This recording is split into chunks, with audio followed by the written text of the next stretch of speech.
Good evening. I'd like to call to order the June 3rd, 2025 Little Rock City Board of Directors meeting. We would like to welcome those in attendance as well as those watching at home or streaming online. Madam Clerk, if you would, please call the roll. Director Miller. Director Richardson. Director Webb. Here. Director Peck. Here. Director Hines. Present. Director Lewis. Here. Director Compuris. Director Phillips. Present. Director Adcock. Present. Vice Mayor Wyrick. Present. Mayor Scott. Present. We'll now ask Director Adcock to please give the invocation. Prayer, I would also like to make a motion before we start the meeting. Thank you. If you would, please bow. Dear Heavenly Father, we come to you tonight, Lord, to do the service of this city. We ask you to be with us as we guide and as we make decisions. Dear Heavenly Father, be with our city, be with all those who protect us and serve us, and guide them and keep them safe. Be with those, Lord, that serve us in other ways, that we can always tell them how much they're appreciated and how much they're loved by this city. Guide and direct us now as we go into this meeting. Know our hearts, Lord, and guide and direct. We ask in your holy name, amen. Amen. Please stand and join the Pledge of Allegiance.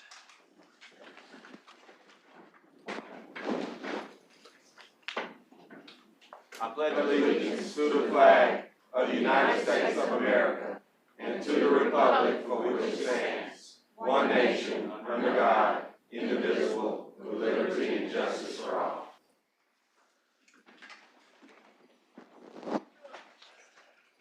Director Adcock, you're recognized. Yes, Mayor, I would like to make a motion to take resolution number 1 out of the consent agenda and move it to 2 weeks from tonight and to keep it as a separate item. There's a motion to extract item number 1 from the consent agenda, transition to the next following board meeting as a separate item. There's a motion and a second. All those in favor, please say aye. Aye. All those opposed, say nay.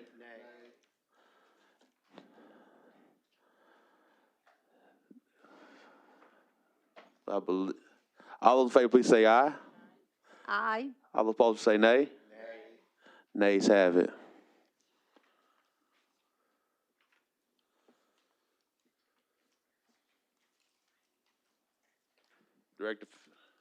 Director Webb? Or was that Director Phil? He was first. I Well, you're- took mine off because it doesn't, it's a moot point now. So go ahead. Even though Director Adcock's motion failed, I would make a motion that we make it as a separate item. Well, Her motion was to defer it for 2 weeks and make it separate, and mine is, and that failed, and I just want to make it separate tonight. that's a motion. Second. There's a second. All those in favor, please say aye. Aye. All those opposed, say nay. Say it again. All those in favor, please say aye. Aye. All those opposed, say nay. Can someone just do a roll call? 'Cause that'd be a whole lot easier. I'm trying to call it down the middle, everybody. One side has more people on it than the other side. That's what I'm trying. If you really want to know, someone would call a I roll didn't call. say louder people, I said more people. Well, I'm hearing a nay, unless there's a roll call. So I heard a nay.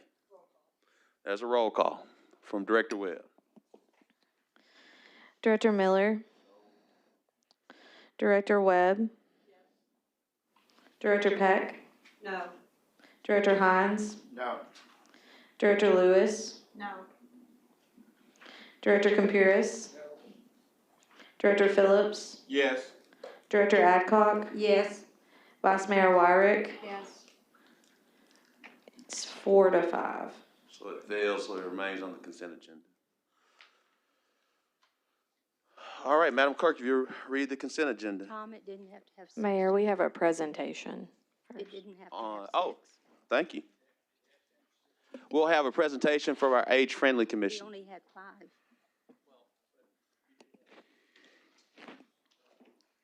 Okay.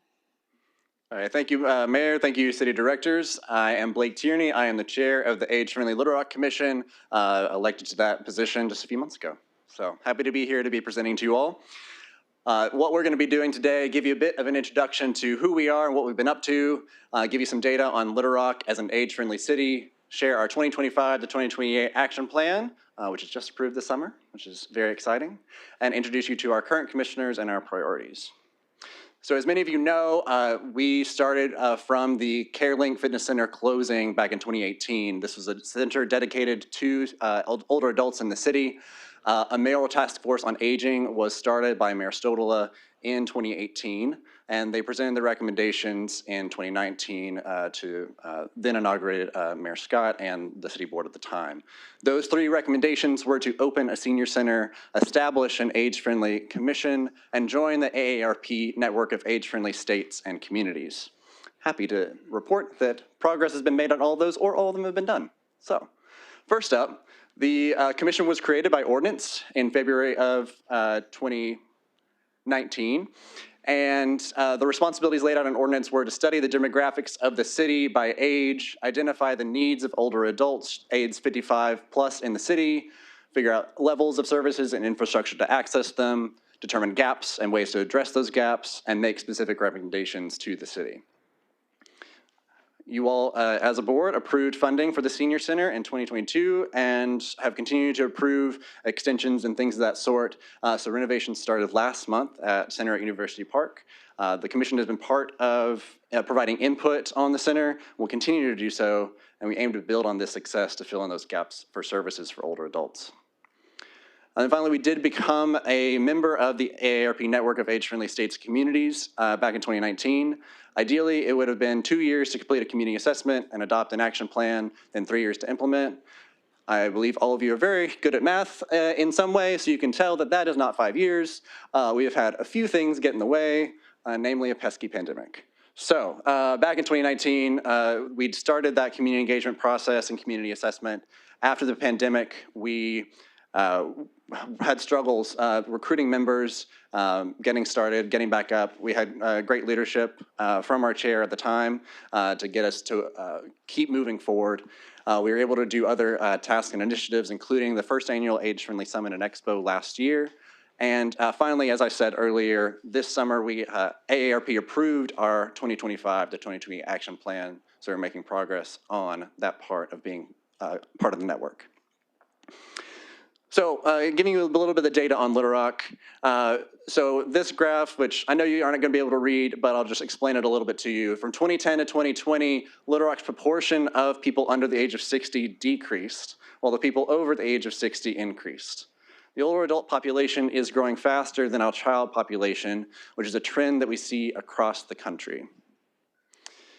In addition, we not only need to think about our city that is aging, but a more age-friendly city is a more livable city for everyone. AARP measures each neighborhood, city, county, and state across 8 domains of livability. And here you can see the overall score for Little Rock is 48, right in the middle, kind of around the average for a city across the US. They break down those 8 domains, and you'll see some more of that in the next slides.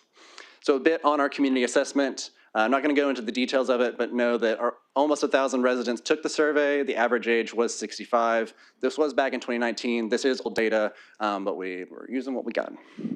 The major themes were to improve safety, accessibility, and affordability of options for people aged 55 plus across all 8 domains. We decided to focus on 4 of those: communication and information, housing, transportation, health, and community supports. So first up, on communication information, from our assessment, residents said that access to information across the board was poor or fair. About 68% of people said that. Most of that was due to inadequate visibility, things that don't comply with age-friendly communication practices, too small of lettering and other things like that. Got an amen for the audience. We also know that digital literacy is part of that too, making sure that people have access to information that is not only online, but in other locations, and to make sure that people can access that which is online. The assessment also talked about trusted navigators, the people that older adults go to when they want to find out information about services, about the city, about things like that. The top three were family and friends, healthcare professionals, and faith-based organizations.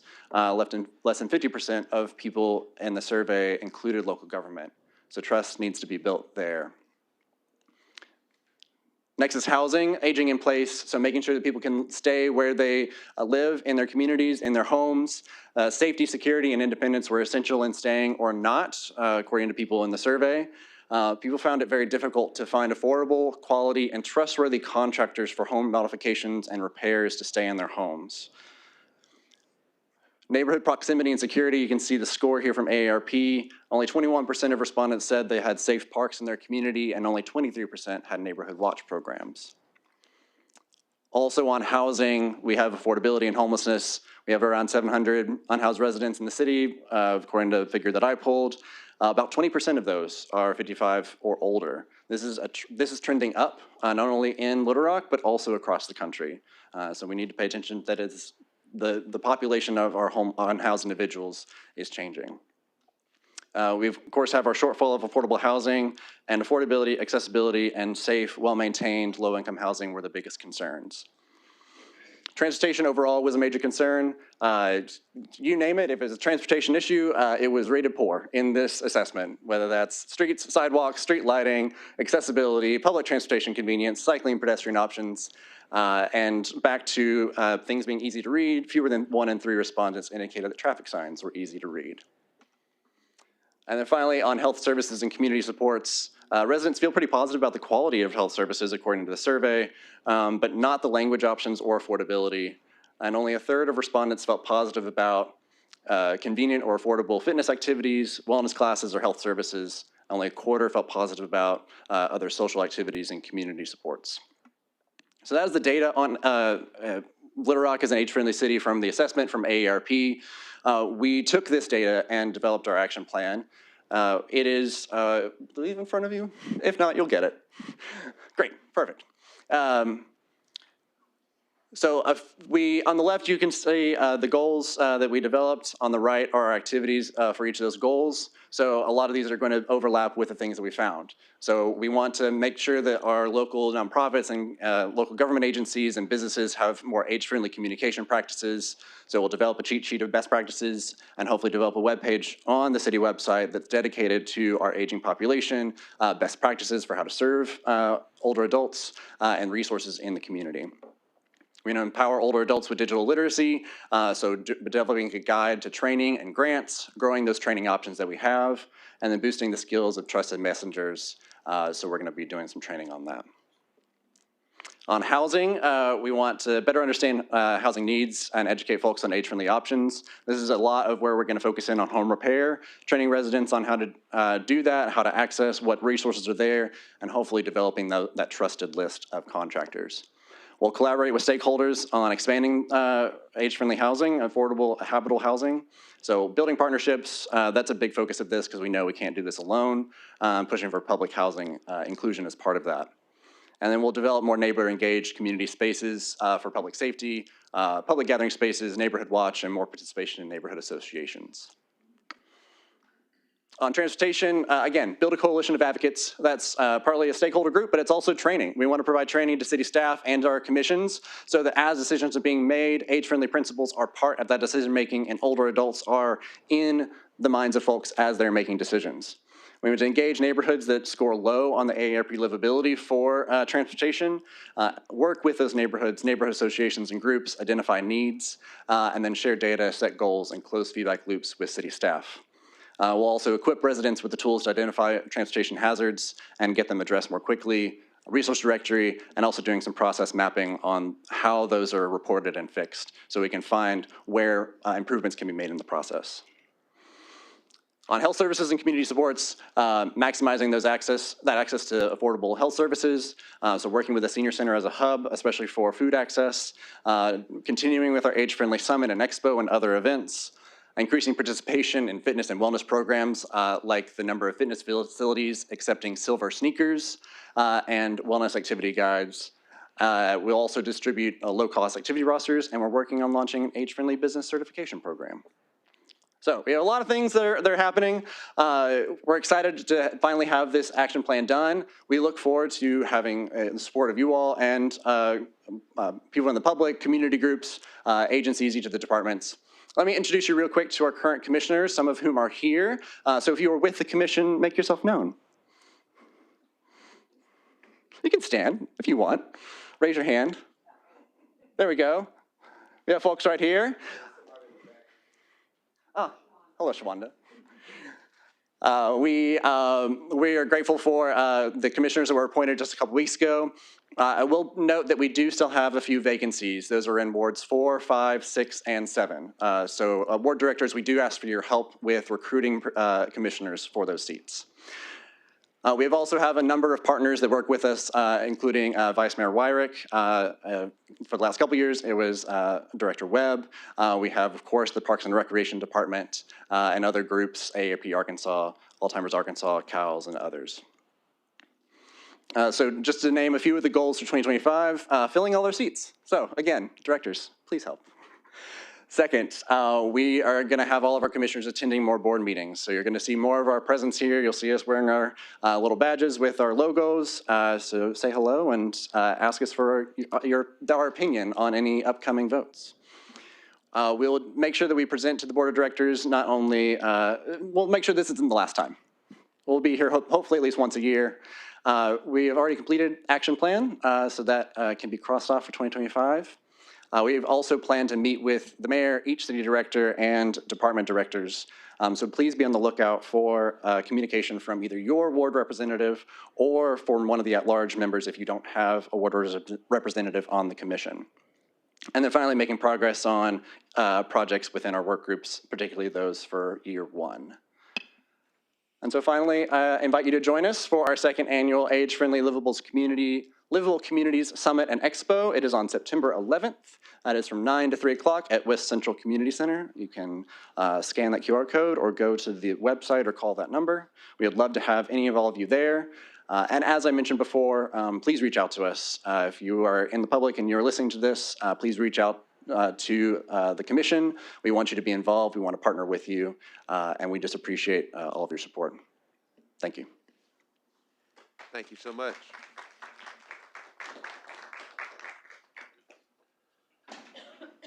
We have 2 modifications for today's agenda. Is there a motion? Mayor, a motion move M1 to the consent agenda, M2 to the grouped items. There's a motion and a second. All those in favor, please say aye. Aye. All those opposed say nay. Ayes have it. Madam Clerk, if you would, please read the consent agenda. A resolution authorizes the city manager to enter into a contract with Garver LLC in an amount not to exceed $2,500,000 for the I-30 Deck Park Planning Study and for other purposes. A resolution to express the willingness of the City of Little Rock, Arkansas to utilize federal aid surface transportation program funds for Metro Plan for Bowman Road Phase 2 improvements and for other purposes. A resolution authorizes the city manager to enter into a memorandum of understanding with the Little Rock School District for the sustainable implementation of the community school model and for other purposes. A resolution authorizes the city manager to enter into a subaward agreement with the Little Rock School District to administer a grant to support garden educators at community schools and for other purposes. A resolution authorizes the city manager to purchase the property located at 3108 West 14th Street, Little Rock, Arkansas, for facility-based housing using U.S. Department of Housing and Urban Development funds and for other purposes. A resolution to authorize the city manager to enter into a 5-year contract with Presidio Networked Solution Group, LLC, in an amount not to exceed $456,436.60, plus applicable taxes and fees for the purchase and implementation of Cisco WebEx Calling, a cloud-based unified communication and collaboration platform to replace our current on-premises Cisco phone system and for other purposes. A resolution authorizes the city manager to enter into a contract with Utility Associates Incorporated in an amount not to exceed $79,000 plus applicable taxes and fees to renew Polaris software subscription services and hardware warranty for Rocket Mobile modems outfitted in 225 Little Rock Police Department vehicles and for other purposes. A resolution authorizes the city manager to enter into a climate pollution reduction grant subaward agreement with Metro Plan in an amount not to exceed $340,000 to purchase 29 electrical vehicles to replace vehicles and for other purposes. A resolution authorizes the mayor to accept grant funds from the National Education Association Foundation in an amount not to exceed $80,000 to support the City Community Schools Initiative with the Little Rock School District and for other purposes. A resolution authorizes the city manager to execute a change order to the Little Rock Zoo Cafe Africa roofing project for the purpose of termite removal and treatment for the Cafe Africa roof replacement project and for other purposes. A resolution authorizes the city manager to enter into a contract with Stevens Incorporated to serve as a financial advisor and provide analytical services regarding the issuance of future debt obligations and for other purposes. That concludes the consent agenda. Move for the adoption of the consent agenda. There's a motion second before we take the vote. Director Phillips. Yes, Mayor, I got two things. On number 2, Manesh, can you give us an update as it relates to the Bowman intersection briefly, and then I have some comments about item number 1. Yes, sir. Good evening to everyone. Last time that item was tabled and it was moved to this tonight's agenda for approval by the board. Since then, we've met with the POA board for Brody Creek, and we also have had some conversations with the representatives of the West Rock property owners. So since then, like I've also distributed 2 emails, one from each one of those folks, and we also have some representatives of the Brody Creek Property Owners Association here tonight. So both of those groups have expressed that they do not have anything against what's on the agenda tonight for what we're planning to do. So we met, got it all worked out, and we're good to go. Yes, sir. Okay, perfect. Thank you. Yes, sir. As it relates to number 1, Mayor, I wanted to share a few thoughts. This may be more cathartic for me than for my colleagues, but as it relates to number 1, I know it's on the consent agenda, I understand it's gone past and that we approved this a couple years ago. But personally, I had a hard time with this for the primary reason, and I probably hadn't struggled with a lot of things this much, but primary reason is I know we want it, and I know it makes sense. I like the idea. I don't know if the city wants it, and I know a lot of us have moved on from the failure of the sales tax. I personally have not moved on. I think it continues to affect me personally and how we can operate as a city going forward. And this was on our sales tax allocations last year, and the city said no. So I don't know if the city wants it, and if the city doesn't want it, I don't know how we're going to figure it out. I know we've already agreed to this, and the money's already allocated. I get that from a business standpoint, but at some point, this plan is going to need more money to come to fruition, which means that we're going to have to go to the people of Little Rock and convince them to give us more money. And I don't know how we're going to convince them, the people that said no to this last year. So I have, that gives me some pause. However, I talked to, I'll give a shout out to my wife. Talked to my wife today about this. I know she's watching. She didn't want me to do that, but I'm doing it. But she told me when we were talking that I need to regain my day one optimism about things working out. And I'm going to listen to my wife. And I'm going to try to implement day one optimism on this working out. But I have questions about how we're going to get the money to make this a reality, since the city has already said no to this once, maybe twice. I don't even know if it was on the first sales tax or not. But I want to share that with myself publicly, because I want to get off my chest, with the public publicly, and with my colleagues. So thank you, Mayor. Thank you, Director Phillips. Director Webb. Thank you, Mayor Scott, and I have some of the same concerns that Director Phillips has, and I can also count, and we can do math. But I want to raise a couple of things for us to just think about. For years, we talk about the wonderful Central Park that we have in our city, which we often call War Memorial. And for the last 8 or so, 10 years, I don't know, for a lot of years, we closed the golf course. War Memorial has languished. I get complaints all the time about, mowing and what are we going to do. I have citizens now who are reaching out to me. We've had study after study, yet we have done nothing. Part of that was because of the sales tax, and part of that is just because we haven't. And it's a big issue. And how can we claim that this is our Central Park when we don't do anything about it? So that's one thing. And then the second thing, we don't take care of the parks that we have. And I'm not throwing Leland under the bus because he plays with the hand that he's dealt. I had a constituent who called me yesterday who tried to rent a pavilion at Murray Park. And she was told that we have a 2-week, you have to ask 2 weeks ahead of time. And like, why do you have to ask 2 weeks ahead of time? And so I called and found out, and it's because we have to go down, we have to mow, we have to clean the bathrooms, we have to, do all these other things. So that says we're not taking care of the pavilions that we have because we don't have the money to take care of them. So we have 63 parks, I believe. We don't take care of those parks. This gives me a lot of concern, and we don't take care of the potholes either. And so I, again, can count, but like my colleague sitting to my right, I wanted to express that opinion, which is what I have heard from dozens and dozens and dozens of constituents over the last week. Thank you, Mayor. Director Adcock? Yes. Mr. Carpenter, when you have a consent agenda, can we vote no on one of the items and still vote yes on all the others? Yes, you need to let it be clear to the clerk that yours is a no vote on which item. Okay. Mayor, I will have a no vote on item 1. We have received so many letters today, so many phone calls today about this item. People wanted more discussion on it. They want to know what's going on with it. $500,000, whenever we are telling people we don't have money for this, we don't have money for that. And like Director Webb said, we have all these parks that have weeds. Go out to Hyman Park. It's horrible. People call constantly about all the weeds up there and what goes on behind all those weeds. And we don't take care of things, and yet we're going to put money in to look at another park.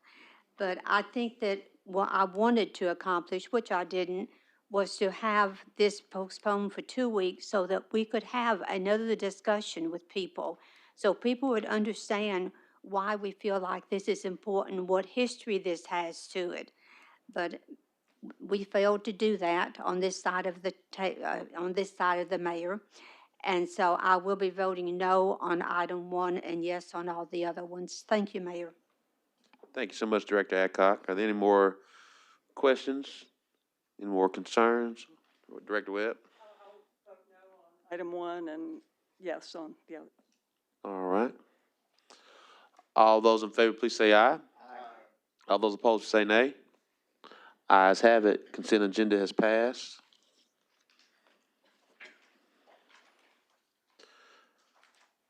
Madam Clerk, if you would, please read the grouped items. Thank you, Mr. Bleed. An ordinance to authorize an ordinance to approve a plan zoning development to establish a planned district residential titled Honeysuckle Place Phase 2 Revised PDR located on the east side of Honeysuckle Lane, 6800 block, Little Rock, Arkansas, amending the official zoning map for the city of Little Rock, Arkansas, and for other purposes. An ordinance to establish clear standards for the development of accessory dwelling units in compliance with Act 313 of 2025 to amend ordinances and city code provisions of the Little Rock Revised Code of Ordinances 1988 accordingly to declare an emergency and for other purposes. An ordinance to declare it impractical and unfeasible to bid to authorize the city manager to enter into a sole source agreement with Pulaski County Imagination Library in an amount not to exceed $75,000 to promote early childhood literacy and for other purposes. An ordinance to amend Little Rock, Arkansas Rev Code, Section 17-131 to address a public safety limitation on the pedestrian use of certain medians within the city limits to declare an emergency and for other purposes. First reading. There's a motion and second. All those in favor, please say aye. All those opposed, say nay. Ayes have it. Second reading. An ordinance to approve a plan zoning development to establish a planned district residential titled Honeysuckle Place Phase 2 revised PDR located on the east side of Honeysuckle Lane, 6800 block. An ordinance to establish clear standards for the development of accessory dwelling units in compliance with Act 313 of 2025 to amend ordinances and city code provisions of Little Rock Revised Code of Ordinances 1988 accordingly, to declare an emergency. An ordinance to declare it impractical and unfeasible to bid, to authorize the city manager to enter into a sole source agreement with Pulaski County Imagination Library in an amount not to exceed $75,000 to promote early childhood literacy and for other purposes. An ordinance to amend Little Rock, Arkansas Rev Code, Section 17-131 to address a public safety limitation on the pedestrian use of certain medians within the city limits, to declare an emergency. Second reading. Suspend the rules and place on third and final reading. There's a motion and second. All those in favor, please say aye. Aye. All those opposed, say nay. Ayes have it. Third reading. An ordinance to approve a plan zoning development to establish a planned district residential titled Honeysuckle Place Phase 2 revised PDR located on the east side of Honeysuckle Lane, 6800 block. An ordinance to establish clear standards for the development of accessory dwelling units in compliance with Act 313 of 2025 to amend ordinances and city code provisions of the Little Rock Revised Code of Ordinances 1988 accordingly, to declare an emergency. An ordinance to declare it impractical and unfeasible to bid, to authorize the city manager to enter into a sole source agreement with Pulaski County Imagination Library in an amount not to exceed $75,000 to promote early childhood literacy. An ordinance to amend Little Rock, Arkansas Rev Code, Section 17-131 to address a public safety limitation on the pedestrian use of certain medians within the city limits, to declare an emergency. Third and final reading. Members of the board, we've had 3 readings. Before we take a vote, we have a few items.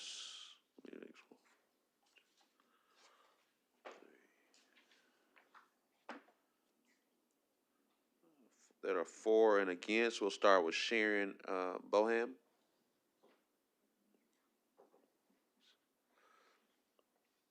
Sharon Boham, Boham. Going once. You don't want to speak? Okay.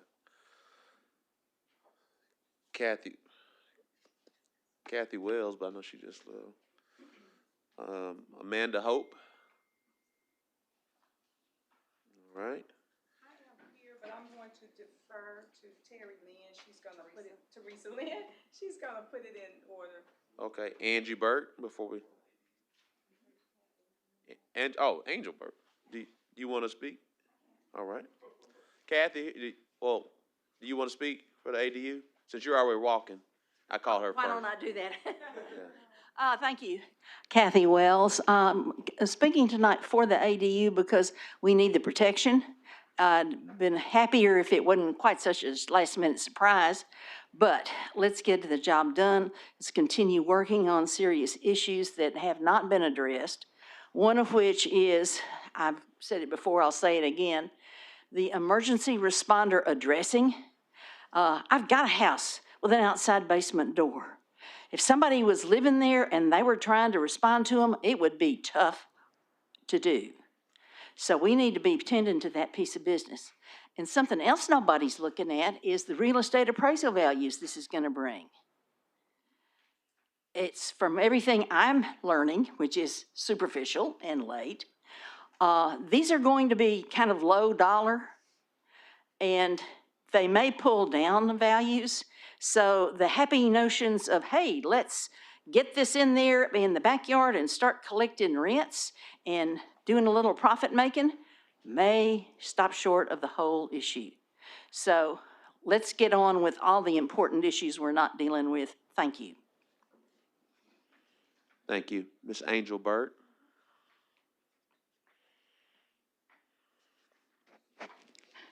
Thank you. Good evening, Mayor and board members.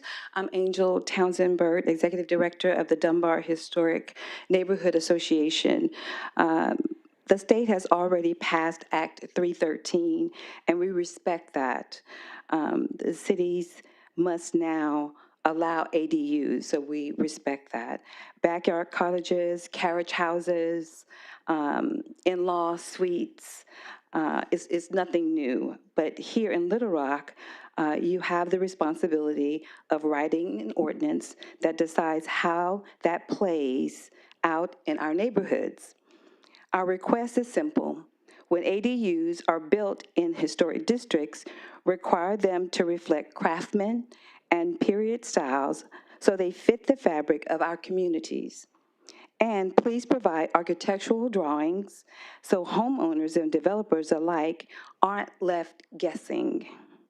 Because without guidance, this process will favor those with money to hire architects, while leaving everyday residents behind. This is the moment to set clear, fair standards. Once this placeholder ordinance is adopted, we won't get many more chances before state deadlines ties your hands. So let's make sure Little Rock complies, with the law and protects its history at the same time. Thank you.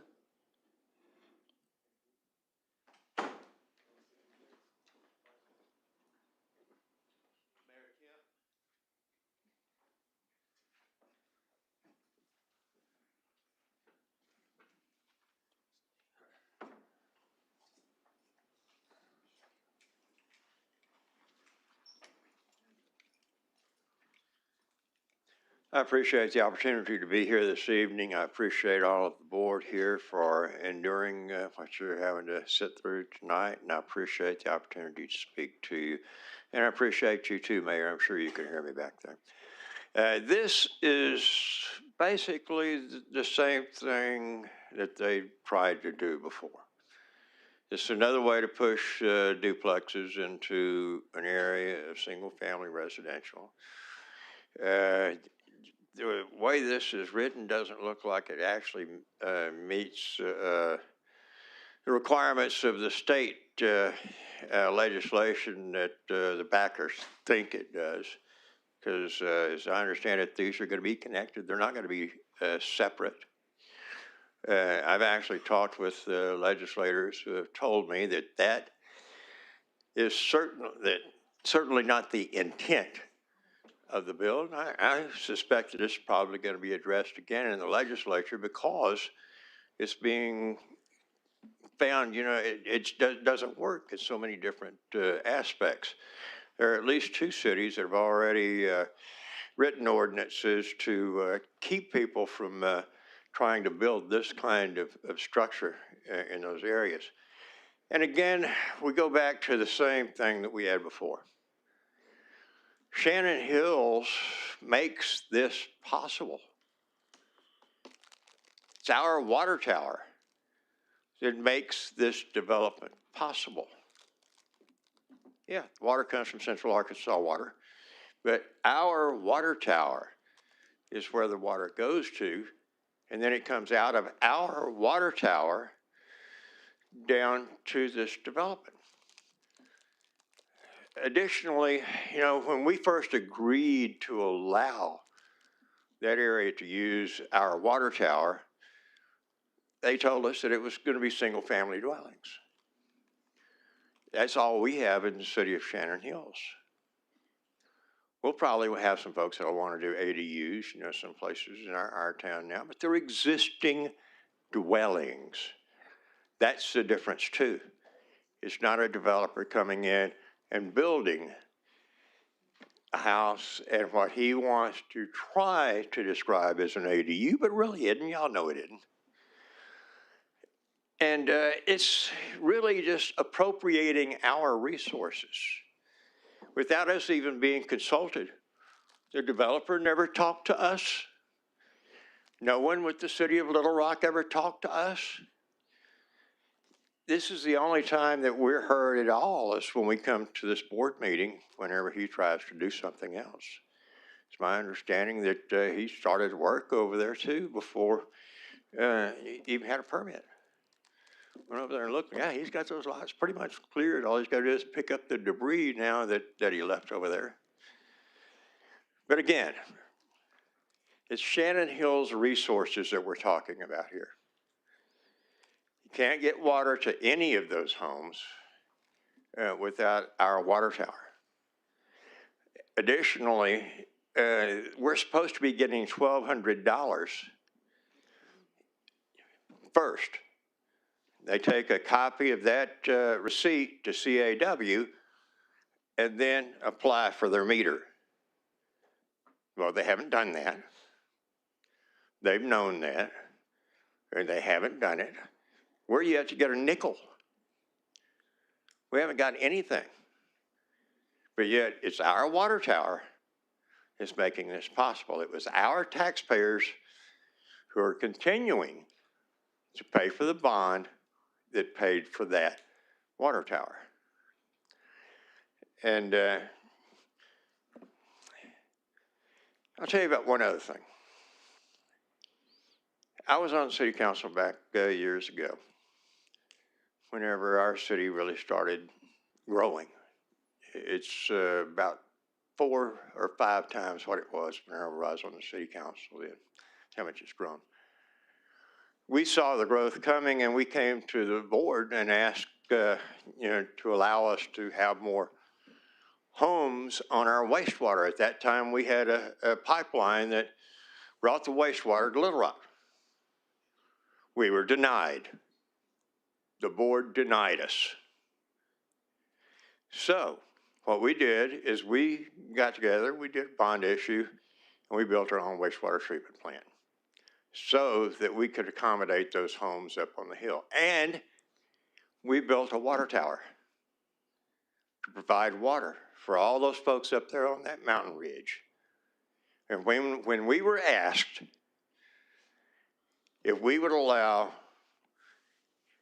Central Arkansas Water or the City of Little Rock at the time, I can't remember which one it was, to use our water tower for storage for the single family dwellings that were those lots up there, we said yes, because we wanted to be a good neighbor. Again, this is not much of a change from the last time this came to y'all.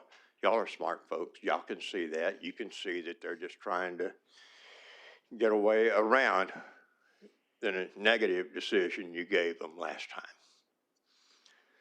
You can't get to this area without going through the city of Shannon Hills.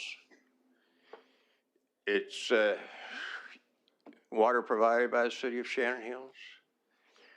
And we all know if anything major happens up there, the first responders are going to come from Shannon Hills.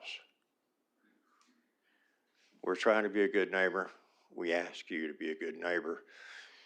And don't take away our storage, just appropriate it from us.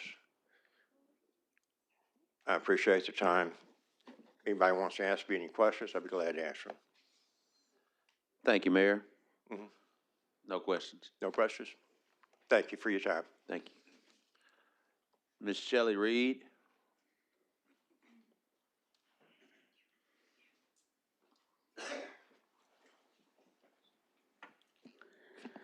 Good evening.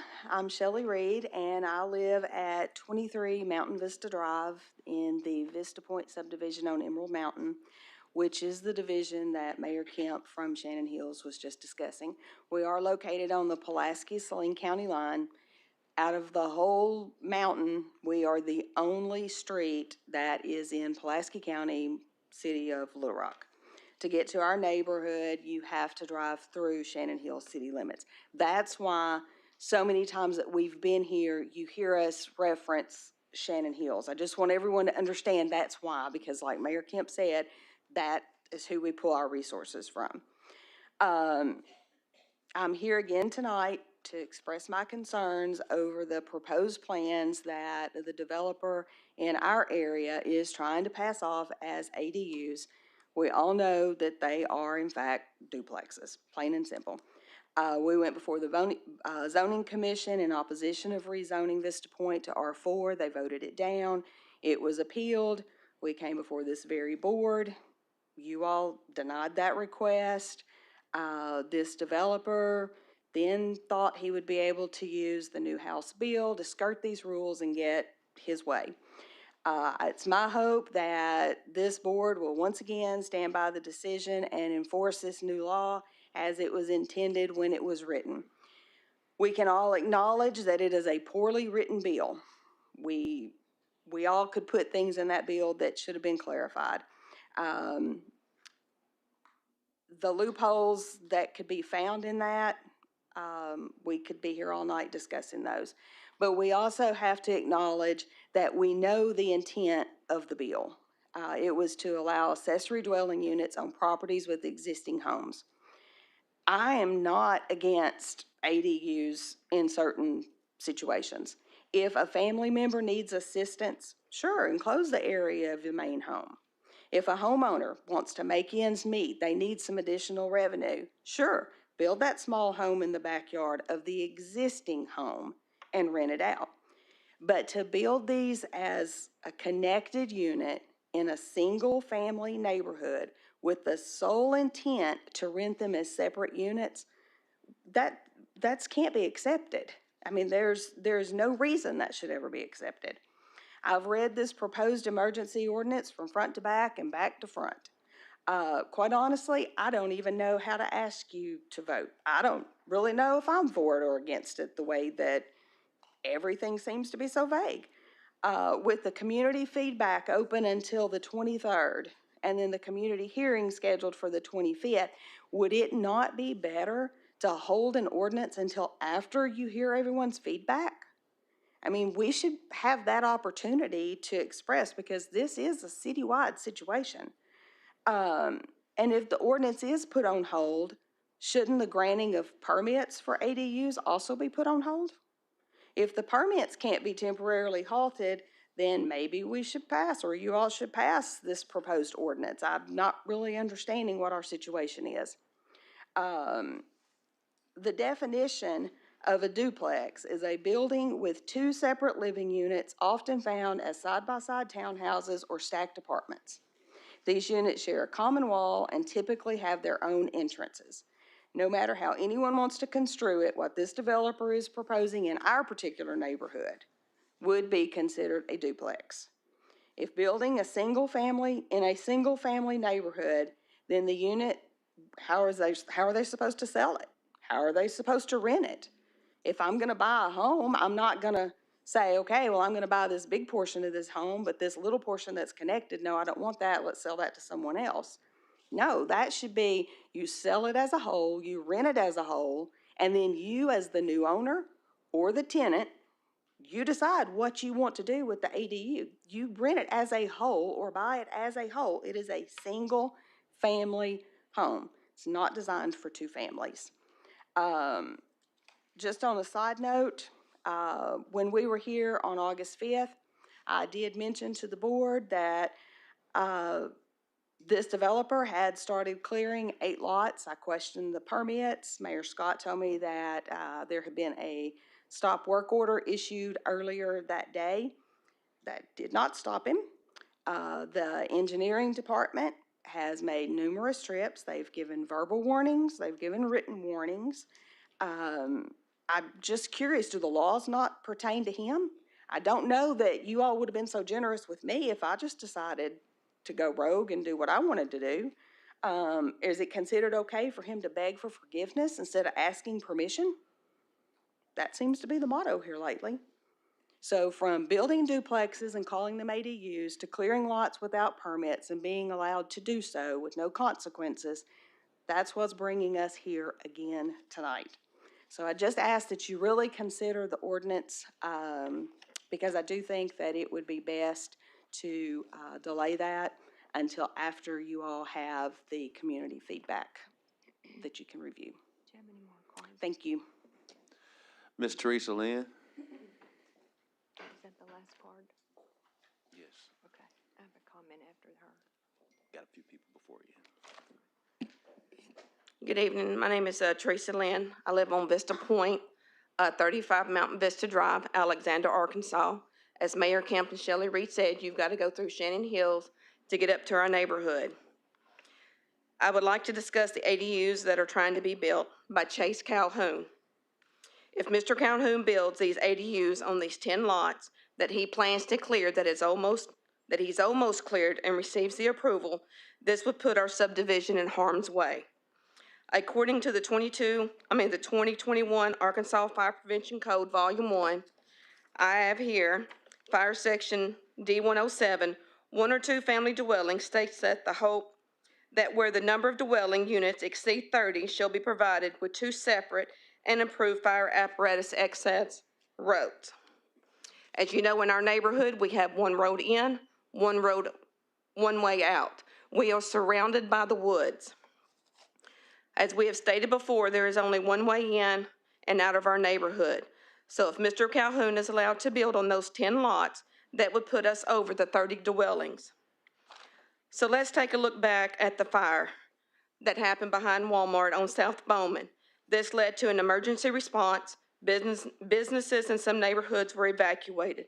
Now let's take that same scenario and place that fire in Vista Point, where we are currently surrounded by nothing but woods. As I said, we're one way in, one way out. So just imagine there's not been a second exit on Mountain Vista Drive and a fire breaking out. You've got over 30 families, maybe even more, that's going to perish on that mountainside, depending on the decision that is made tonight. So a couple of weeks ago, we had some neighbors to move in. We happily received them. They're close to the roundabout. There were cars, trucks lined around the roundabout and parked on top of the roundabout. The fire trucks would have to go to the right of the roundabout to go in the flow of traffic. Of course, I was heading out to pick up something to eat. There was no way the fire truck could have gotten through on the correct side without hitting any of the vehicles. It would have gone on the opposite side to continue driving down the street. So just imagine again, if cars are parked on both sides of the street, it would make it difficult for any vehicles to pass through to service that emergency. Our first responders comes from Shannon Hills. It does not come from Little Rock. So just imagine 30 families and their children trying to go down in the woods to escape that fire, because that mountain is going to be congested. So this decision and this ordinance that needs to be passed needs to be very thought out. And just think of the families. If it was your family, what would you do? That's all I have. All right, Director Adcock, then Director Phillips. Oh, I'm sorry. All right, Director Phillips.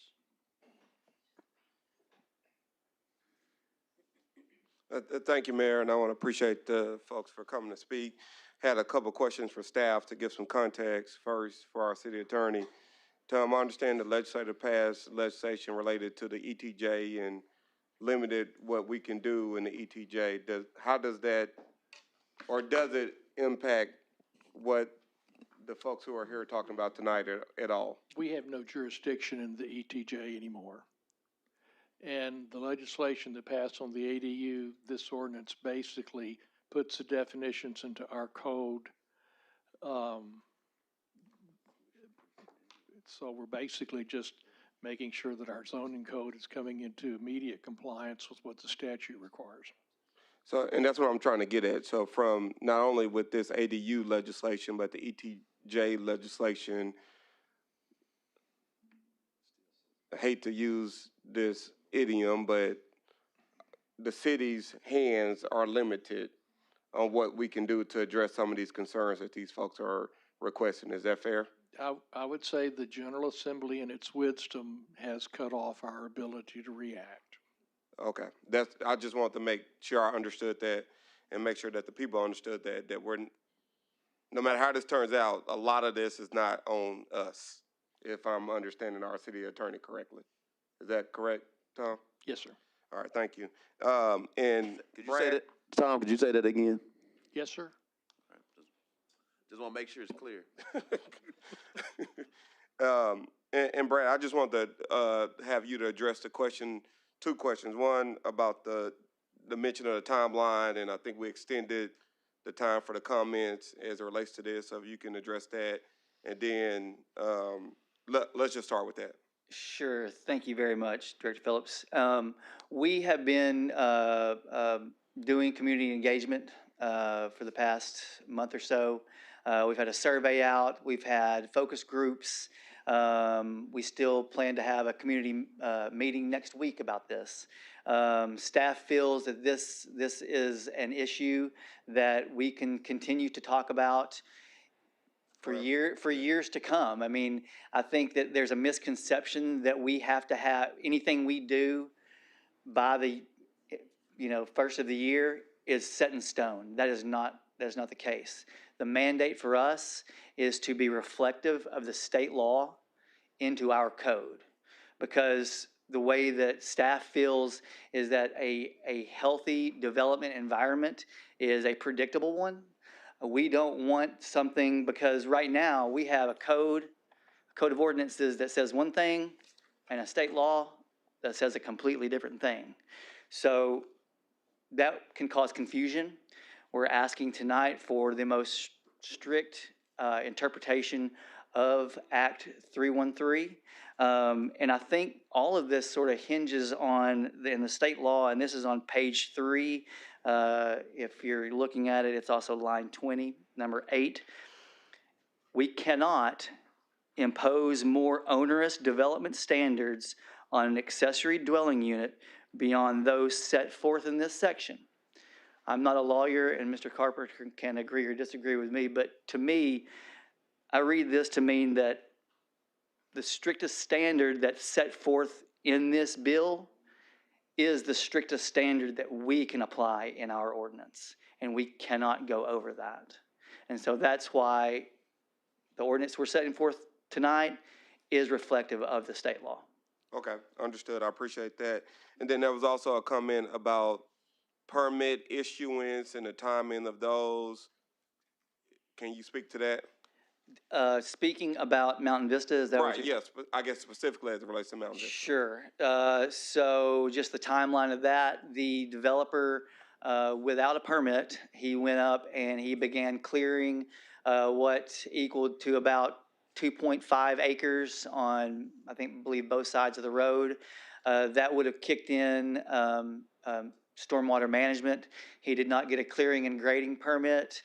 He did not engage with ADQ. He had not put up erosion control methods whatsoever. We asked for a meeting with the developer. He came in and we explained to him from a technical standpoint what he needed to do as far as getting the stormwater part of this cleared up. We also told him the uphill battle that he faced. And one of the things that we took from the state law that is reflected in our ordinance tonight is the will serve letter. So we are requiring Mr. Calhoun to provide a will serve letter from both Little Rock Water Reclamation Authority and Central Arkansas Water. That request was made last Monday. I spoke with Little Rock Water Reclamation Authority at the end of last week, and I told them what we needed. They said that they were going to go back with their team and discuss it. Up until this point, I have not received a letter from either of those utilities. So when those things don't happen, what do we do at that point? If those things don't happen, we will not issue a permit for this. Okay, understood. All right, thank you, Mr. Jordan. That's all I had at this time, Mayor. Vice Mayor Wire. Thank you, Mayor. One of the things that I have discovered in following the state law, trying to follow the state law, is that we have interpretations of the state law. And in the city of Little Rock, we are not recognizing that it could be a brand new building built with an ADU. And that's what could happen on Mount Vista Drive. There's nothing built there. So developer comes in, he builds what he calls a primary unit, and then right next to it, he has an ADU, brand new buildings. If you go to North Little Rock, which we don't go to North Little Rock for very many things, but in their ordinance, same law, same state law, it states that it has to be an existing building. That's a conflict I have with the City of Little Rock law and with what I think the intent was of the state law. So, and I've sent copies of the North Little Rock ordinance to a number of the directors for them to look at. What I'd like to do tonight is I would like to defer the vote on this particular ordinance until after we have the public meeting on August the 25th at 6 o'clock. And that will be also after the survey is supposed to be in on August the 24th. I don't know why we would invite people to a public meeting if we've already voted on the ordinance that they're going to be speaking about. So I'd like to make a motion to defer this until the next meeting. Well, I guess, Brad, you could tell us, when would you be ready for the next meeting? I could be ready for the next cycle. I mean, because again, we have to do something that is reflective of the state law. After we get through with our community engagement, our staff will still continue to study this, and that's why we needed to get something codified, and then we can continue the community engagement. And if there is any one of the board members that has any appetite to visit this at all in their ward, that's when we can really start using the survey, using what the information that we've gathered. Ms. Ratzlaff has done an amazing job at this. She can come up here and speak more fully than I can about this, but what I do know about it is this is an ongoing process. Thinking about planning items and really doing deep research on that is foundational for our staff. And again, we need something codified, and we can continue discussing the efficacy of ADUs, what they may look like, and what ward they may be in, what zone they may be in, even after the first of the year. Okay, so you have your meeting on the 25th. The surveys come in on the 24th? Yes, ma'am. Okay, and so you'll have all that information together by, looks like September 2nd would be the next board meeting. Is that correct? September 2nd? Yes, just 1 second, Vice Mayor, just only from a procedural standpoint, we've had 3 readings already, so parliamentarian, I don't know if we can recognize a motion after we've already had 3 readings and we went. She's moving to defer one item on the 3 readings, so she's deferring the vote till the next one, not the readings. But she doesn't have a second, so you need to discuss, okay. Right. Again, understand, sometimes we have a short memory. I want to make sure everyone's clear. So we've had 3 readings. And you're saying from a parliamentary procedure to extract after we've had 3 readings and before we call for the vote, this is what you do. So we'll make sure we do it every time, be consistent. I don't have a problem with it. I'm just want to make sure we're being very consistent. You're deferring the vote on this matter until the meeting of the 2nd. So will there be another reading? If there is, no. It won't be another, so it won't be another reading. Okay, just want to make sure we're clear. But hopefully from that, we'll have the benefit of the meeting on the 25th, and then all of the survey results will be in by that time as well.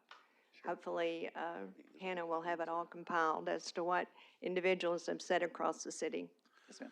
Again, understood, just want to make sure the board members are clear. So if there's a motion and a second on the floor, after we've already had our 3 readings to go forward with the vote, but we stopped short of calling a vote because we were having the question period, hence the reason why Director Phillips and others started asking questions of Brad. And so now there's another motion on the floor, and I guess what I'm asking from a parliamentary procedure, I have no problem with what Vice Mayor Warrick wants to do. My memory of parliamentary procedure is we need to vote up or down before we can take this new motion. But if that's, just show me. You've got items 11 through 13 is grouped. Correct. The official motion is to defer the vote on item number 12 for 2 weeks. That's all the motion is before you.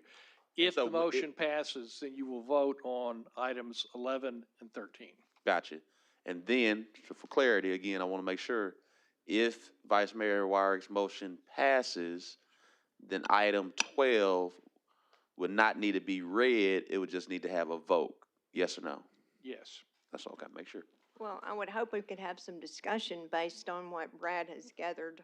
Well, I can, as chair, I'll give room for the question period. I'm just make sure everyone understands parliamentary procedure. I'm glad you're being very thorough. Yeah, because I know things can get confusing. All right, so Director, hold on. Chair acknowledges Director. We have a motion and a second, so is this discussion on the and is the motion to defer debatable? I think there's still some questions. Point of order. Parliamentarian? I don't think a motion to defer the vote is debatable. I think you've asked the questions that need to be asked about that. All right. You can ask for clarifications to what the vote is about, but you can't talk about the merits. So there's no more discussion. We vote and then. Why are the discussions clear? Parliamentarian, you want to share that? I couldn't hear. She's acknowledging what Director Hines shared in the point of order. You said that the motion on the floor in the middle of the 3 readings that was extracted out for item number 12 is not debatable. So if it's not debatable, there's no other questions. Right. Just a vote. The only issue before you is voting on deferring the vote on 12 until the 2nd. So, We still have. but once there's, that's why he clarified. It's not, no debate now. Even though there were questions before he clarified, it's moved now. We have to proceed to a vote on this motion, whether it passes or fails. So right before us now is whether or not we defer item 12. There's been a motion and a second. Defer the vote. Defer the vote to item 12, which will already have 3 readings. All right. All those in favor, please say aye. Aye. All opposed, say nay. Nay. Nays have it. All right. That's, Madam Clerk, do the roll call. Director Miller? Director Webb? No. Director Peck? No. Director Hines? No. Director Lewis? No. Director Campuris? Director Phillips? Yes. Director Adcock? Yes. Vice Mayor Wyrick? Yes. It's 5-4. Motion fails. So now, we're back in, we got all these hands that are up. Because we still have the 3 readings on the floor. And we're in the discussion period. Director Webb. Thank you, Mayor Scott. And this may be for Brad, but it may be for one of the earlier speakers. When we discussed this a few weeks ago, one of the speakers said that there was a mistake in the bill that was, I think there are a bunch of unintended consequences, but there was a mistake in the bill. I think it was on page 2, line 33, that said 75%, and they had intended it to be 25%. That's not our ordinance, the state bill. Act 313. And I wanted to verify if that is correct, that the sponsors had indeed said that it was a mistake. So the bill as we have it was not what they intended. We're not able to answer that, and even the directors, the legislators, if we were in court, would be incompetent to testify about that. You've had a vote, it's been upheld by the House and the Senate, and it's been signed by the governor. It says what it says. I understand it says what it says, but this also goes to the point of, do we have what you just said and what Tom said and what Director Phillips asked? We have the absolute strictest interpretation of this bill that we could possibly have at this time. Yes, ma'am. All right, Director Adcock. No, mine was just on this last day. All right, Director Hines. Thank you, Mayor. My comments are I agree with Vice Mayor Wyrick that I think some of the actions by some other cities we could proceed with. I also understand the need to get in line because we have all of these unintended consequences going on. If we do not pass this tonight, we are going to be unprotected when it comes to ADUs because we are out of compliance with state law. We have the ability, and Tom, correct me if I'm wrong, we can amend this ordinance after we have community input. We can further refine it to our community standards as some of the other cities. So I have full confidence that we can bring that up and amend the ordinance in the future after we have our community feedback. If there's something we need to add or take away, could we do that, Tom? To the extent it doesn't conflict with the statute, yes. Okay, that's all I'm asking. Thank you. That was my comment and why I think we need we need to pass this. I having a little better understanding of the intricacies and not being a learned attorney as my fellow board mate, Director Phillips, or our city attorney. I will defer to their legal doctorates. That was very nice, Director. All right, Director Pitt. So thank you, Director Hines. You said it much more eloquently than I would have, so Brad, you're the Director of Planning. You are urging us to pass this. Yes, ma'am. That's all I need. Thank you. Director Miller. I think it's already been said what was on my mind by Director Hines and Director Peck. Of course, my day job, I work in compliance. We are out of compliance at this point. Yes, sir. All right. I'm going to support this because I want to be in compliance. Thank you. Director Adcock? Okay, all right. All those in favor, please say aye. Aye. All those opposed, say nay. Ayes have it. Madam Clerk, if you would, please read ordinance number 14. There's an emergency clause. Two of them. For On 12 and and M2. 13. 12 and M2. All those in favor, please say aye. Aye. All those opposed, say nay. Ayes have it. Vice Mayor Wyrick, was your nay just on 12 or all of the grouped items? Thank you.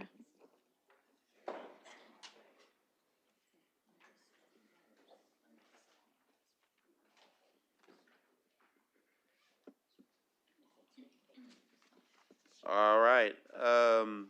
Madam Clerk, if you would, please read item number 14. You have to open the public hearing. Oh, public hearing is open.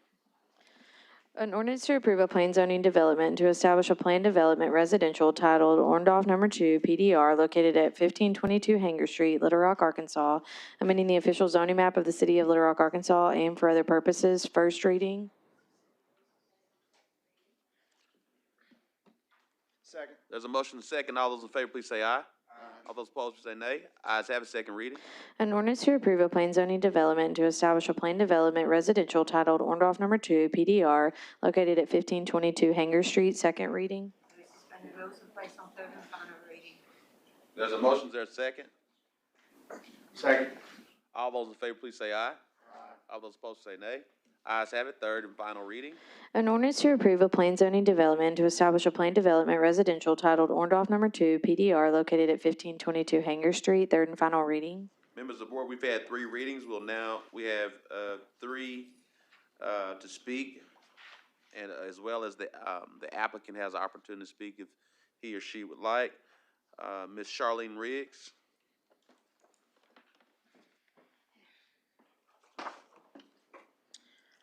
Hello, my name is Charlene. We've been here a few times before. I'm speaking as one of the residents along with the kids for the residents that live in the area. We are against the off-street parking aspect of things, the way it wants to be built. I understand we have the ADU aspect coming in, and there's a lot going on within the city of Little Rock, but it's always been an area in a neighborhood that has had off-street parking. There's probably like no house that has no option for it. Now, whether if not they build on their driveway or not, or it's just corroded over time, that occurs. It's not the safest. If you think of an elementary student, girl, little boy, who's no taller than this podium, that has to go to the bus stop to get to one of the local schools, and there's cars parked in their area or on the streets where they're needing to be at their bus stop, you cannot visibly see. A regular car cannot see. The bigger SUVs definitely have a trouble getting through the area. Like I said, we don't mind a lot of the development that is going on in the area, but not having parking when you're talking about multiple units on a very small plot of land, it creates a safety risk. That's why it was voted no by your planning commission the first time, and we've been here multiple times, it being deferred to a later date. So I do appreciate us having this chance for y'all to hear the actual residents who live in the area and the actual residents of the city of Little Rock, and not just the investors. So we appreciate your vote tonight to honor what your commissions have said, and they've said no multiple times. So thank you. Thank you so much. Michelle Lynn.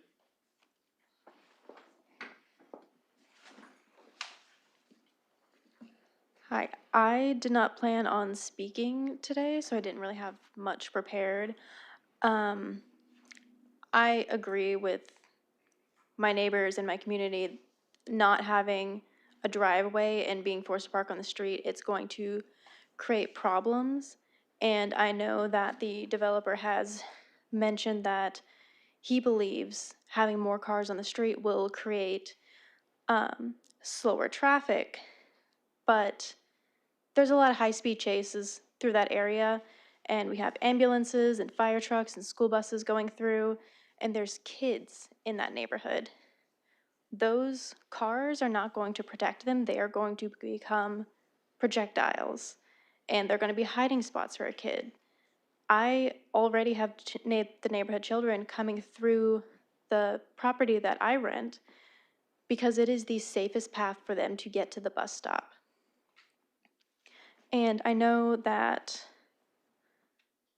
the developer has mentioned that he wants to build affordable housing and he wants more affordable housing, but I had looked into the plans and he wants to sell the properties, these tiny homes, for $100,000. And somebody had mentioned to me, and I really do hope I'm wrong, that the monthly mortgage is going to be $1,800, and that's not affordable. Like, people in my age range, they're not going to be able to afford that. Older people aren't going to be able to afford that. And people with families, they don't want to live in tiny homes with their spouses and their children. And as well as, back to the driveway issue, I am someone who is medically disabled. I don't always have the ability to walk. So being able to get to and from my car into the house and out of the house to my car safely, that is very important. Because I can stand up and I was able to walk into here, but I know tomorrow that could change. I'm gonna need to use a cane or a walker. And I've avoided those my entire life, but I know not a lot of people have that option. Mrs. Phyllis Hodges.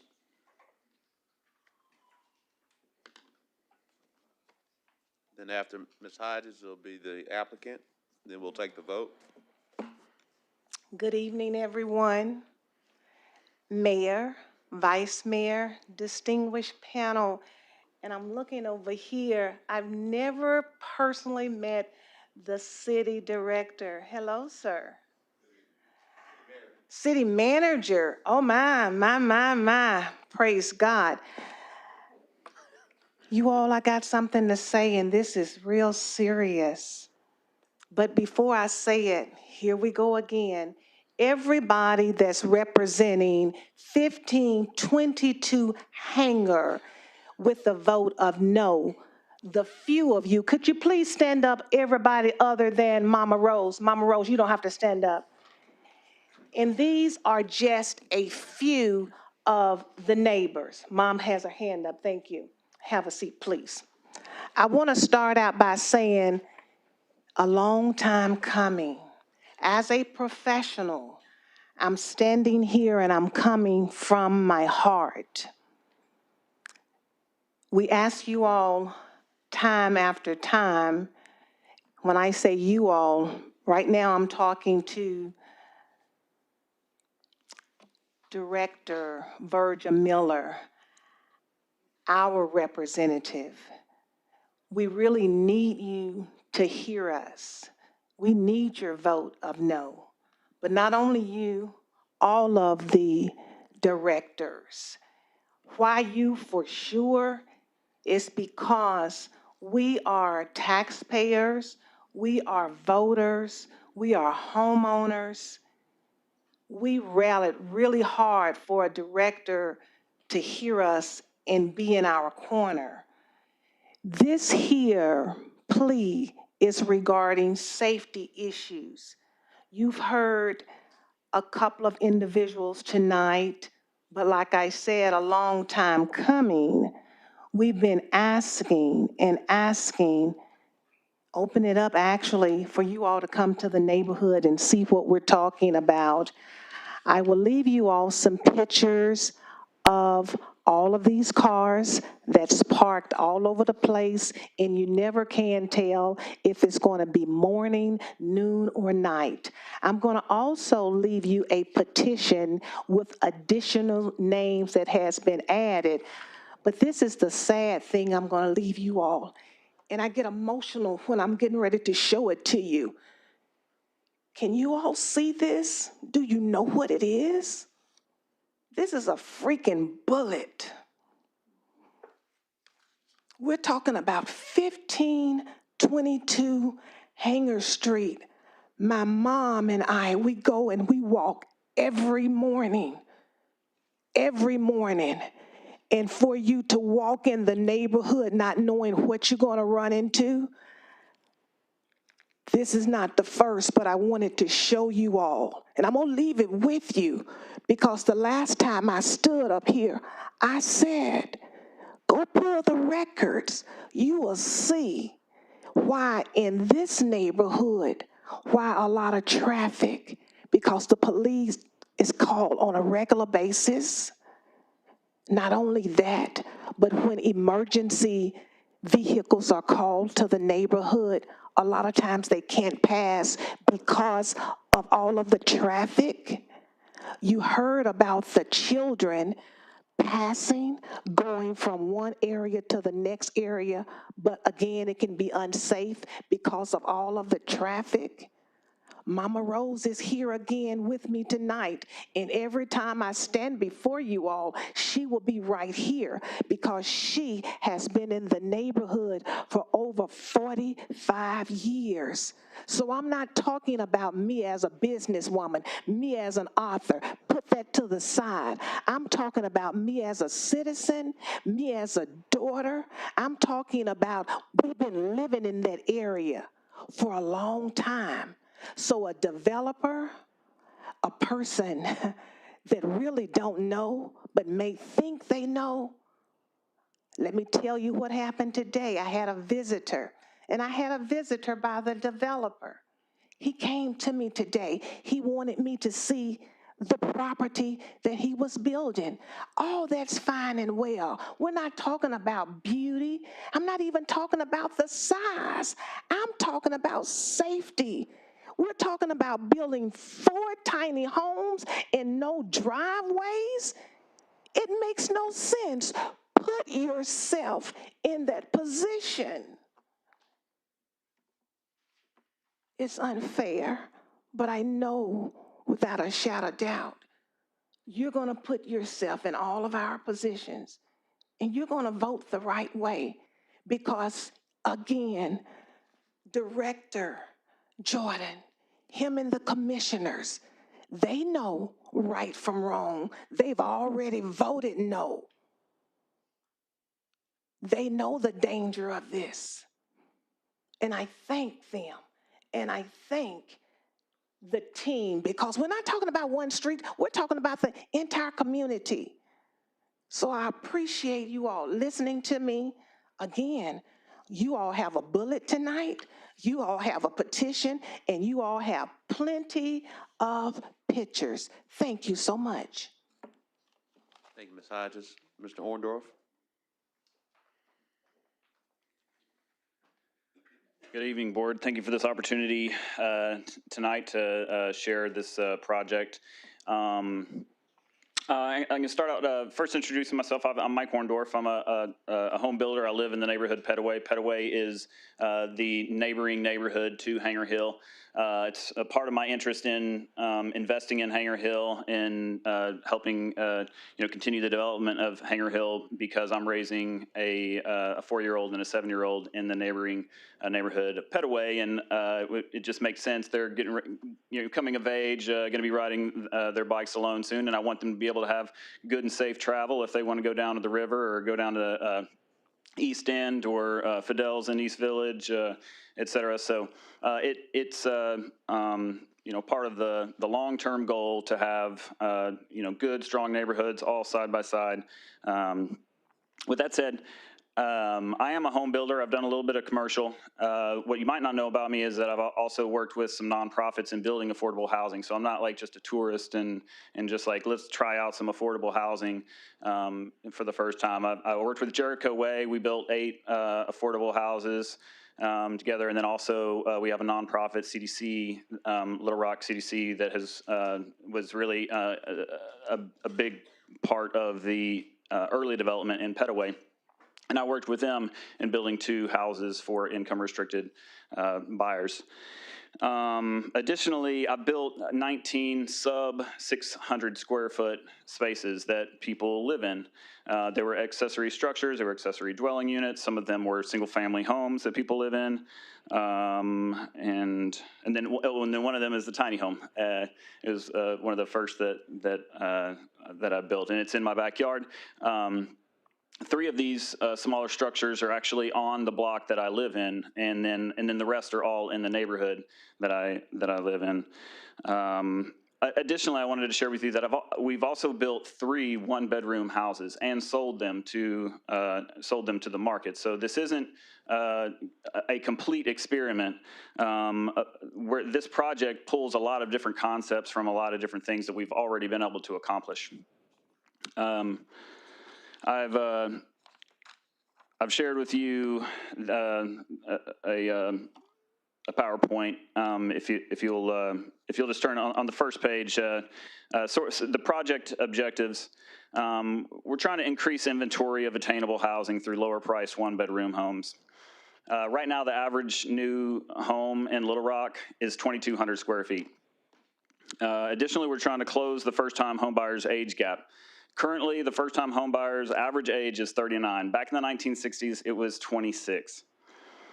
We're trying to maintain the economic diversity of the neighborhood. Current median sales prices for new construction in the city of Little Rock is $447,000. That's the current median new construction sales price in Little Rock, $447,000. And we're also trying to pass the firefighters test. And the firefighters test is essentially a test that we give ourselves. Can our public servants afford the homes that we build? Can our firefighters, police officers, and school teachers afford the homes that we build?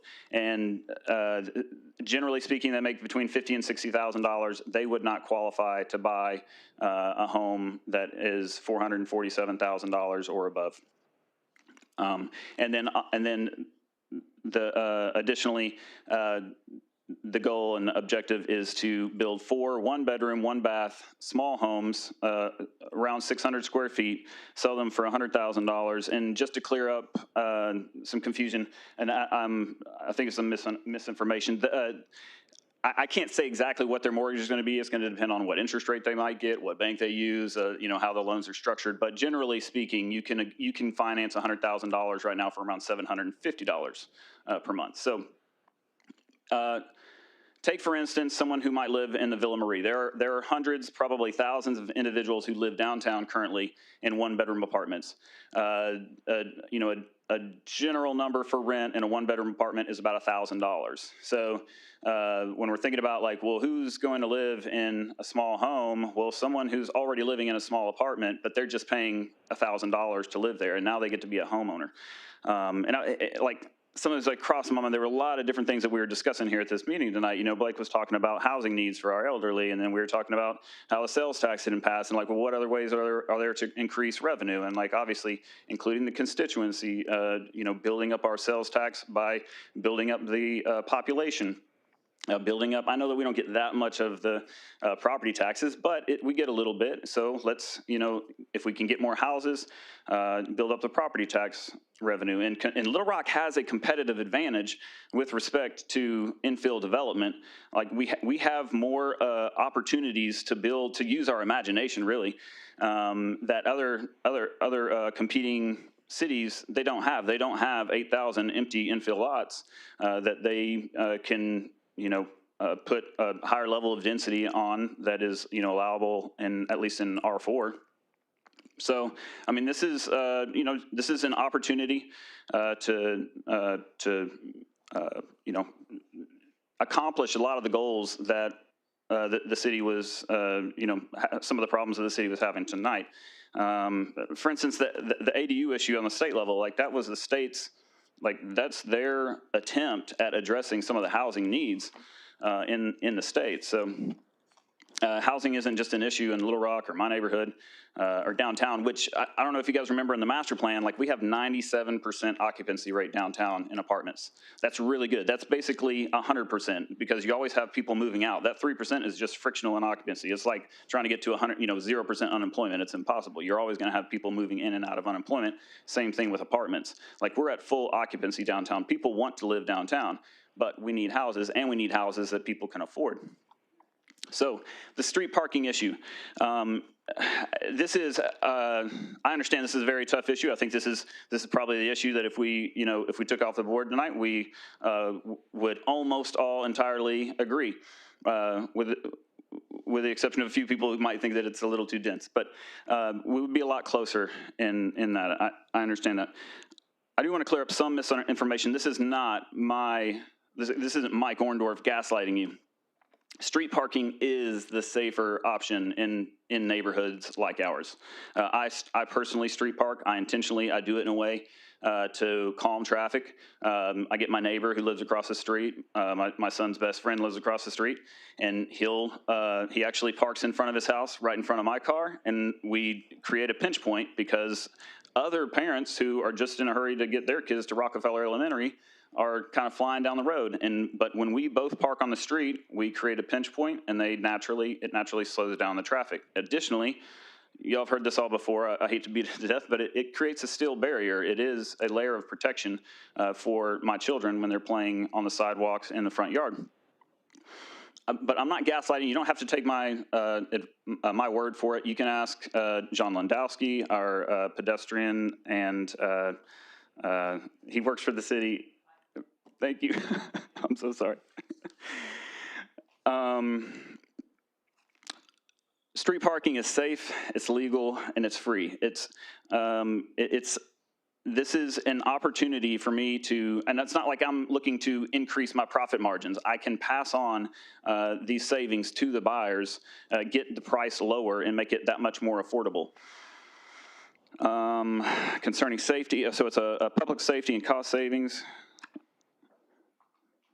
Oh, it's a part of the culture in Hanger Hill. Anybody who's driven through the neighborhood, they're not wrong. There are. I don't know of a house in Hanger Hill that doesn't offer off-street parking. But what I would say is that 50 to 60%, and maybe we could debate this, but also park in the street. So I don't know that, like, there's no advantage to creating off-street parking if individuals are still going to park in the street. Like, if you have one car parked in the street, it's as much of an inconvenience or a safety risk as it might be if 3 cars were parked in the street. Like, you still have to slow down, you still have to go around the 3 cars. Like, there's no safety advantage to offering off-street parking in this application.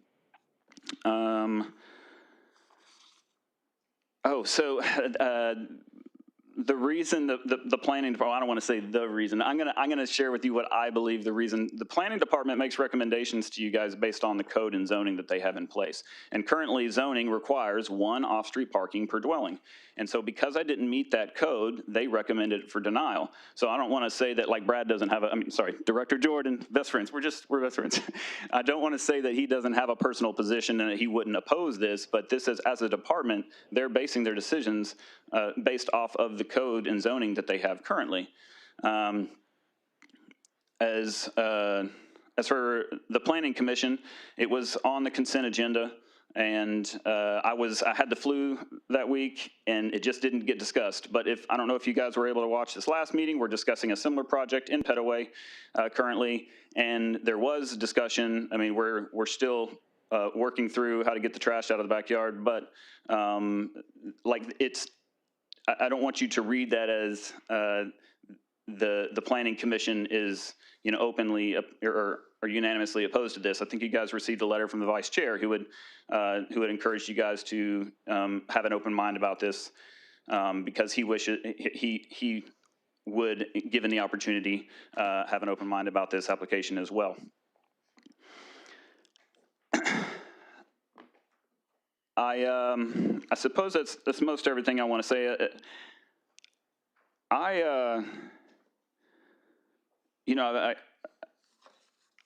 I basically have two rules that I live by, and one is to love the Lord with all my heart, and the second is to love my neighbor as myself. And so, what I want my neighbors to hear from me tonight is that y'all are my real neighbors, and that I genuinely believe that I have to love y'all as much as I love myself. And I don't want to do anything to their neighborhood that I wouldn't do to mine. And I am doing it in my neighborhood. I'm doing it on my block. That's how important I think it is. The neighbor that I'm a little bit, more concerned about, not more, the neighbor that I want us to at least mutually have some concern for are the elderly that Blake is, seeking housing for. There's 8% of our population here in Little Rock, they don't own an automobile. There are individuals who want to have a home that is more affordable and isn't a fixer-upper, and I don't know, I just feel like we're missing an opportunity as a city. We're not doing a great job of building workforce housing. The median new construction sales price is $445,000. That is not workforce housing. We've got to do something. Maybe this isn't it, but we've got to start doing something. We've got to have a plan to start rebuilding housing for our workforce. I don't think that's it. Thank you guys so much. Thank you, Mr. Orndorff. Director Peck, and then we'll go to the vote. Could I ask Brad a question? Yes, ma'am.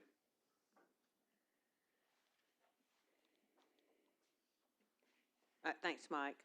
Brad, I know this was denied. Yes, ma'am. Is it because of the on-street parking? Yes, ma'am. That's the only reason? That was the only reason. Mr. Orndorff alluded to our code. Our code says 1 parking space per unit. And would you be willing to personally share your opinion about that? No, never mind. Dean just said no. I know, hey, no filter Peck. I know, sorry. I'll talk to you later. Okay, so that is why, Yes, ma'am. because of the on-street parking? Yes, ma'am. Okay, I'm going to be quiet now. Thank you. Thank you, Director Jordan. They do that from time to time. All right, we've had 3 readings. We've listened to all the applicant and all those that have been concerned. All those in favor, please say aye. Aye. All those opposed, say nay. Nay. Nays have it. Roll call. Director Miller? No. Director Webb? Yes. Director Peck? Yes. Director Hines? Yes. Director Lewis? No. Director Campuris? Director Phillips? Yes. Director Adcock? No. Vice Mayor Wyrick? Yes. 6-3. Motion Passes. 6-3. Is there a motion to adjourn? Oh, well, there's no communication cards. So moved. There's a motion and a second. All those in favor, please say aye. Aye. All those opposed, say nay. Ayes have it.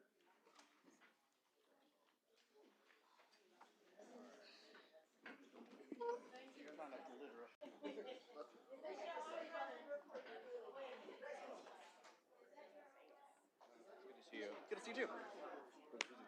Oh, thanks. I'm not writing about that. Oh, thanks. I'm I gonna want write you to about give me a complete spotlight. Right. Blake Only. Tierney. Like you highlight. Recently engaged. Blake Recently- Tierney. yeah. Just throw it all on there. He's back, everyone. Yeah, he's back. He's alive. Doing good work. Yeah, true. Anyways, how are you?